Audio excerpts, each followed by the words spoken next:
आज के इस वीडियो में हम बात करेंगे राजस्थान बजट 2024-25 के बारे में, जो हाल ही में जारी किया गया है।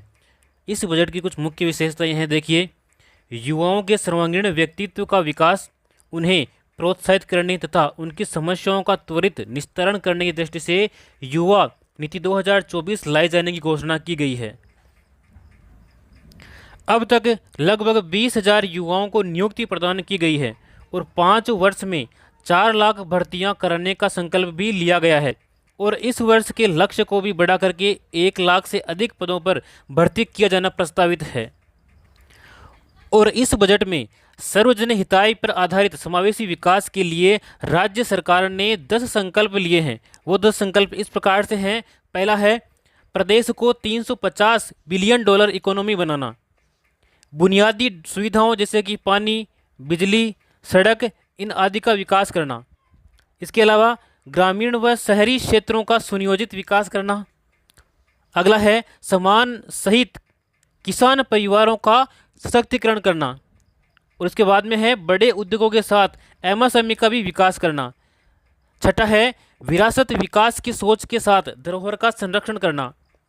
सतत विकास के साथ हरित राजस्थान का विकास करना। मानव संसाधन विकास और सबके लिए स्वास्थ्य की उत्तम व्यवस्था करना। सामाजिक सुरक्षा, वंचित व गरीब परिवारों के लिए गरिमामयी जीवन।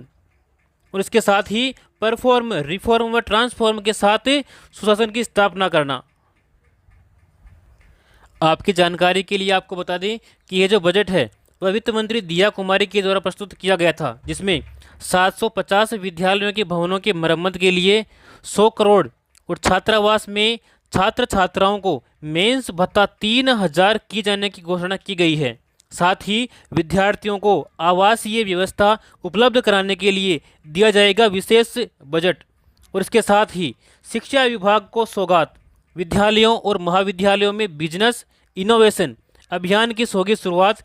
युवा नीति 2024 लाने की घोषणा की गई है और 5 वर्षों में 4 लाख भर्तियों का ऐलान भी किया गया है। स्कूली शिक्षा में नवीन विषयों की होगी शुरुआत और 1 साल में 1 लाख पदों पर भर्तियों की घोषणा की गई है। स्कूलों में इंफ्रास्ट्रक्चर बेहतर बनाने के लिए भी विशेष काम किया जाएगा। और इसके अलावा विद्यालय और महाविद्यालयों में बिजनेस इनोवेशन प्रोग्राम चलाया जाएगा। राजस्थान इंस्टीट्यूट ऑफ टेक्नोलॉजी की स्थापना की जाएगी। फ्लाईओवर, ब्रिज आदि के लिए 9,000 करोड़ रुपए की घोषणा की गई है। स्टेट हाईवे, सड़कों के साथ बाईपास, फ्लाईओवर, एलिवेटेड रोड और पुलों की मरम्मत के लिए 644 करोड़ रुपए प्रस्तावित किए गए हैं।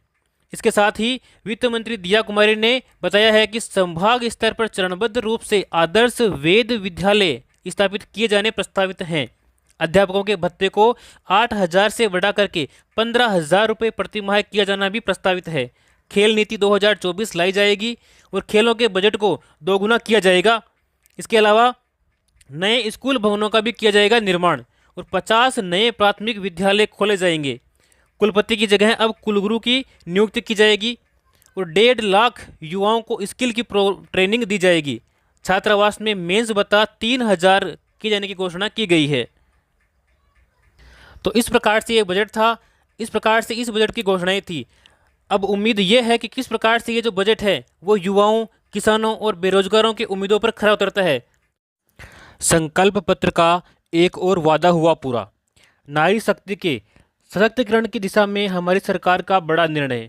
देखिए, तृतीय श्रेणी शिक्षक भर्ती में महिलाओं के लिए आरक्षण की सीमा 30% से बढ़ा करके हुई 50%। इस निर्णय से नारी शक्ति के लिए रोजगार के अनेक अवसरों के सृजन के साथ ही उनकी सशक्तिकरण का मार्ग होगा प्रशस्त।